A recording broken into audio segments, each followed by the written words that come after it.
Good day, everybody. This is Yin Yang in California with morsels of a thought.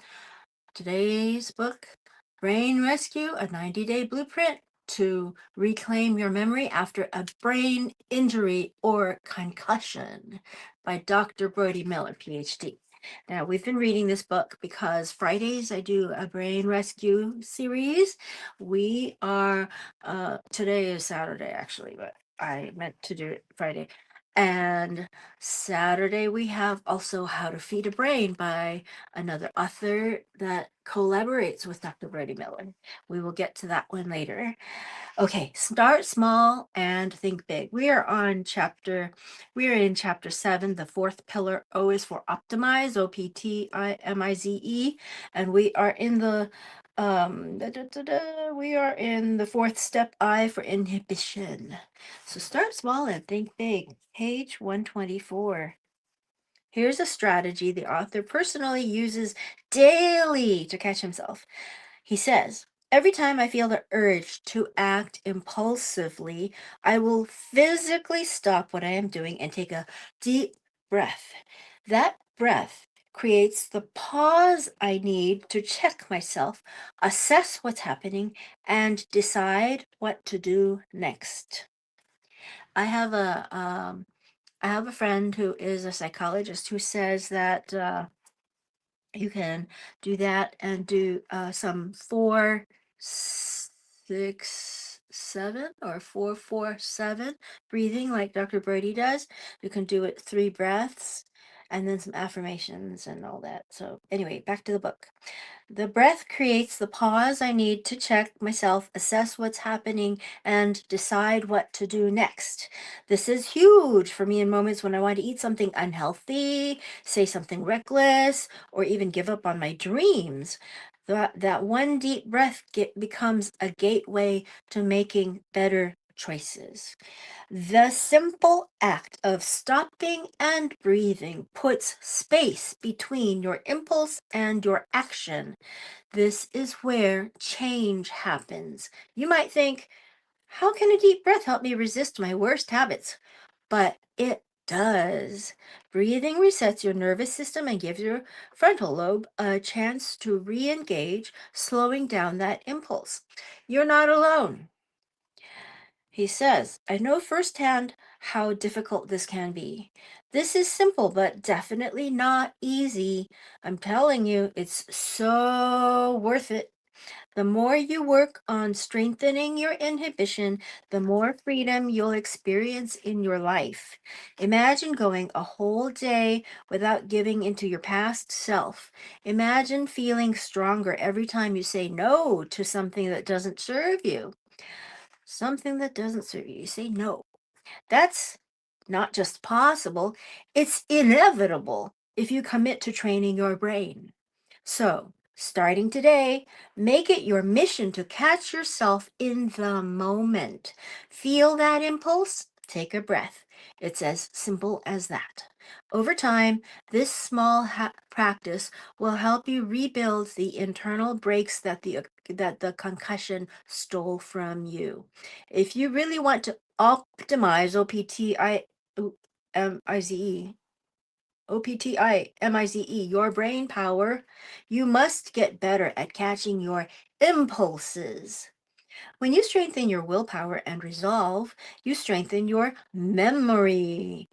Breath holds and fasting. Hey, it's you, Rosita. How are you doing? It's a Saturday. We're dealing with the brain today. I'm going to have a second show after this too today.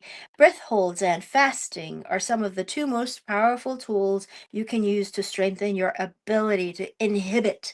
Quite simply, they are some of the two strongest survival urges we get. We'll do How to Feed a Brain next show. If we can learn to practice resisting these urges, then we can get significantly better at resisting all the other forms of urges. Breathing is number one because without it, we will die very quickly. Lower my blood pressure too. Exactly. It relaxes your vagus nerve if you yawn. Breathing is the most fundamental function of all life. Without it, our bodies cannot survive. Brain cells begin to die within 3 to 5 minutes without oxygen, leading to. No, this is Dr. Brody Miller. Dr. Brody Miller wrote Brain Rescue, a 90-day blueprint to reclaim your memory after a brain injury or concussion. He's a PhD, and I have met him. He's a great guy. He um I am reading from his book. It's not my book, but I happen to have been through the experience, some of the experiences he has described in his own story. Yeah. Um, brains, of course, brain cells begin to die within 3 to 5 minutes without oxygen, leading to irreversible damage. Okay, great. I see. Leading to irreversible damage around 4 to 6 minutes, and the risk of death significantly increases after 10 minutes. This makes breathing our number one priority for survival. Yeah, I have a relative that passed after 10 minutes of that. Breath.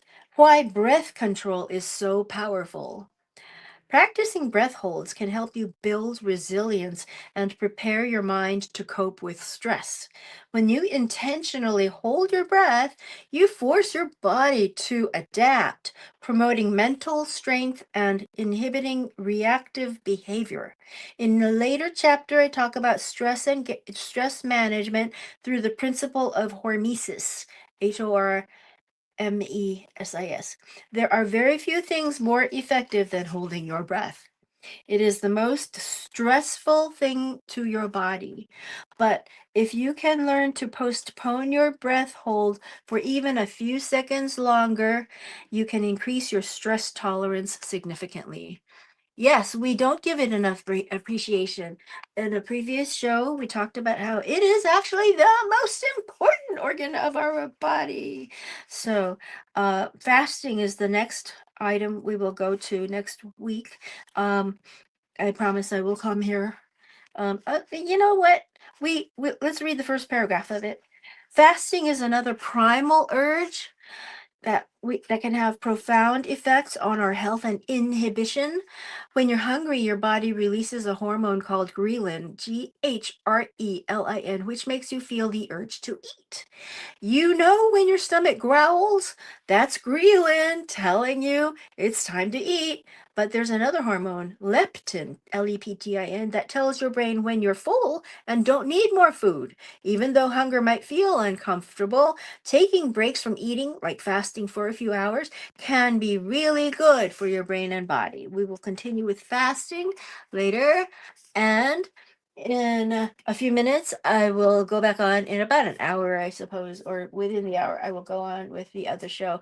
And I am glad to see you. Okay, I will talk to you again later. I always bring up James Monroe, our eighth president of the United States. Okay, he was from Kinderhook, New York. He always wanted things to end okay. Old Kinderhook was his nickname. Old Kinderhook.